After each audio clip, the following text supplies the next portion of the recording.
যিজন থকাৰ তেওঁ এনেই থাকিব, কথাষাৰ মিছা। তুমি যদি ৰাখিবই নোৱাৰা কোনেনো থাকিব কোৱা? মনৰ কষ্ট আৰু চকু পানী কাকো দেখাব নাই, জীৱন সুখৰ নহ'লেও কাকো ক'ব নাই। মনত ৰাখিবা, সকলোৰে কষ্ট দিব পাৰে, কিন্তু কষ্টৰ ভাগ কোনেও ল'ব নোৱাৰে। বৰ্তমান টকা মানুহৰ মেৰুদণ্ড, শিক্ষা মানুহৰ কাৰাদণ্ড, আৰু সত্য কথা মানুহৰ মৃত্যুদণ্ড। সুখী হৈ থকা কেইটামান উপায়। 1. মনটোৱে কি বিচাৰে সেইটো কৰক। 2. আনে কিবা ক'লেও তাত গুৰুত্ব নিদিব। 3. যিমান পাৰে অকলে থাকক। 4. নিজৰ কথা ভাবক, আনৰ নহয়। 5. স্বাৰ্থপৰ আৰু অহংকাৰী মানুহৰ পৰা আঁতৰি থাকক। 6. সময়ে সময়ে ৰং সলোৱা মানুহৰ পৰাও আঁতৰি থাকক। 7. তোমাক গুৰুত্ব নিদিয়াজনক তুমিও গুৰুত্ব নিদিবা। 8. য'ত তোমাৰ সন্মান নাই তালৈ নাযাবা। কথাকেইটা মন কৰিবচোন। কাৰোবাক পাই হেৰুৱাৰ বেদনা কি সেয়া ৰাধাক সোধা। সকলো পায়ো নোপোৱাৰ যন্ত্ৰণা কি ৰুক্মিণীক সোধা। এই পৃথিৱীত কোনো একেবাৰে সুখী নহয়। শ্ৰীকৃষ্ণৰ প্ৰেম আধৰুৱা হৈছিল, ৰামচন্দ্ৰৰ সংসাৰ ভাগি থান বান হৈছিল। পৃথিৱীয়ে স্বয়ং ভগৱানকে সুখ নিদিলে, আমিবোৰতো তেনেই নগণ্য। বিহৰ সোৱাদ শিৱক সোধা, মীৰাক সুধিলে অমৃত বুলি ক'ব। প্ৰেমৰ কথা ৰাধাক সুধিবা, ৰুক্মিণীক সুধিলে অধিকাৰ বুলি ক'ব। বনবাসৰ দুখ উৰ্মিলাক সুধিবা, সীতাক সুধিলে ধৰ্ম বুলি ক'ব। আৰু লকডাউনৰ দুখ দুখীয়াক সুধিবা, ধনীক সুধিলে মজ্জা বুলি ক'ব। ধৰ্মগ্ৰন্থ ৰামায়ণ আৰু মহাভাৰতে কয়, ৰাশিফলৰ ওপৰত বিশ্বাস নকৰিব, কাৰণ ৰাম আৰু ৰাৱণ একেই ৰাশি। ঠিক একেদৰে কংস আৰু কৃষ্ণ ৰাশিও একেই, কিন্তু চৰিত্ৰ ভিন্ন। গতিকে সদায় নিজৰ চৰিত্ৰৰ ওপৰত বিশ্বাস ৰাখক। সৎ চৰিত্ৰ লোকৰ কোনোদিনেই পতন নহয়। এবাৰ এটা পৰীক্ষাত প্ৰশ্ন আহিছিল, এটা বেংকৰ পৰা কোটি কোটি টকা চুৰি হৈ গ'ল, কিন্তু কাউণ্টাৰৰ কাষত থকা কলমটো য'ত আছিল তাতে থাকি গ'ল। ইয়াৰ কাৰণ কি? এজন প্ৰতিভাৱান ছাত্ৰই উত্তৰত লিখিছিল, লক্ষী চুৰি হ'ব পাৰে, কিন্তু বিদ্যা চুৰি নহয়। গতিকে সন্তানক শিক্ষিত কৰক, ধনৱান নহয়।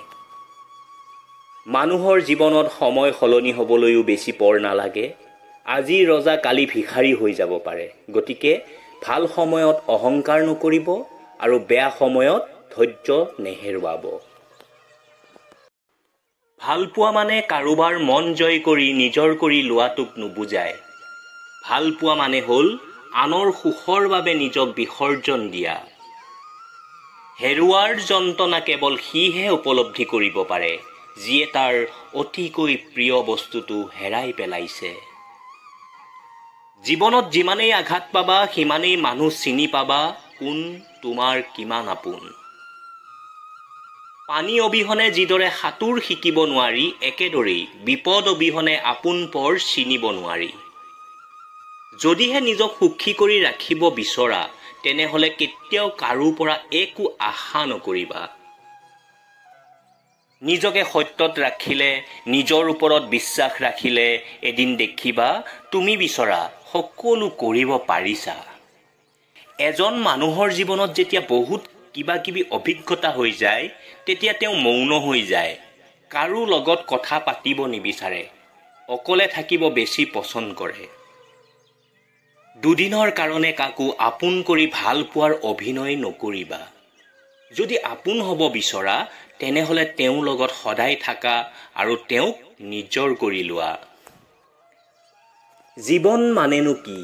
জীৱন মানে হ'ল জ্ঞানীৰ বাবে উপহাৰ, মূৰ্খৰ বাবে প্ৰবঞ্চনা, ধনীৰ বাবে আমোদজনক আৰু মধ্যবিত্ত অথবা দুখীয়াৰ বাবে কঠিন সংগ্ৰাম।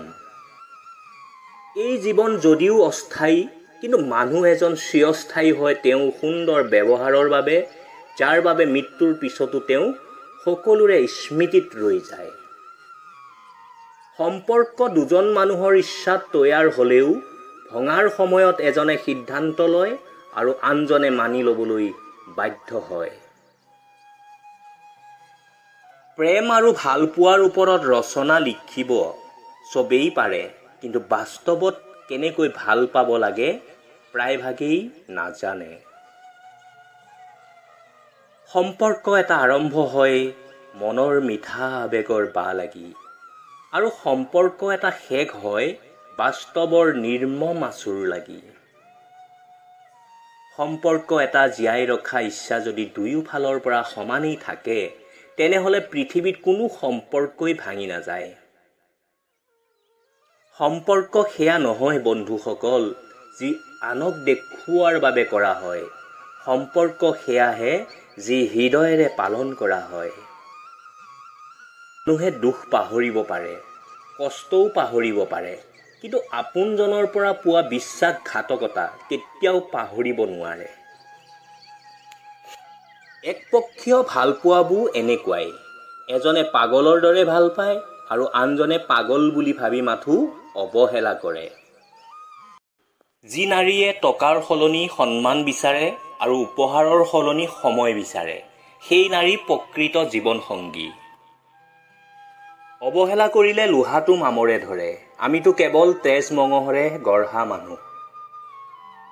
যাৰ ওচৰত তোমাৰ অভিমানৰ মূল্য নাই, তাৰ ওচৰত অভিমান প্ৰকাশ কৰাটো মূৰ্খামি।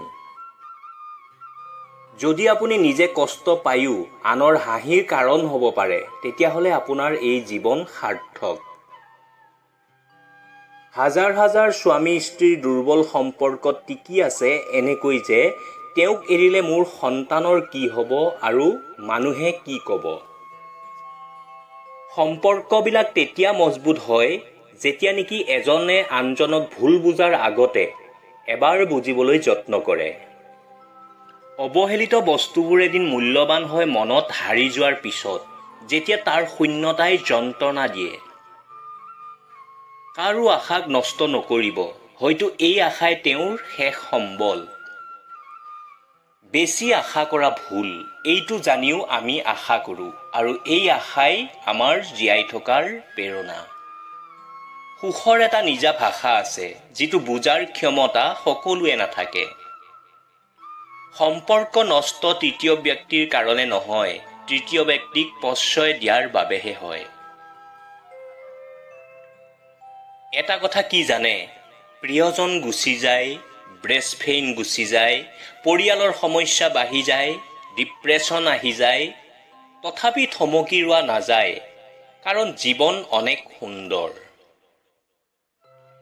জীৱনত ভাল মানুহ চিনাটো বহুত প্ৰয়োজন, নহ'লে ভুল মানুহৰ লগত কম্প্ৰমাইজ আৰু ভুল ঠাইত ছেক্ৰিফাইচ কৰিলে কেতিয়াও শান্তি পোৱা নাযায়। সন্মান বস্তুটো বহুত দামী, সকলোৱে ইয়াক দিবও নাজানে আৰু ল'বও নাজানে।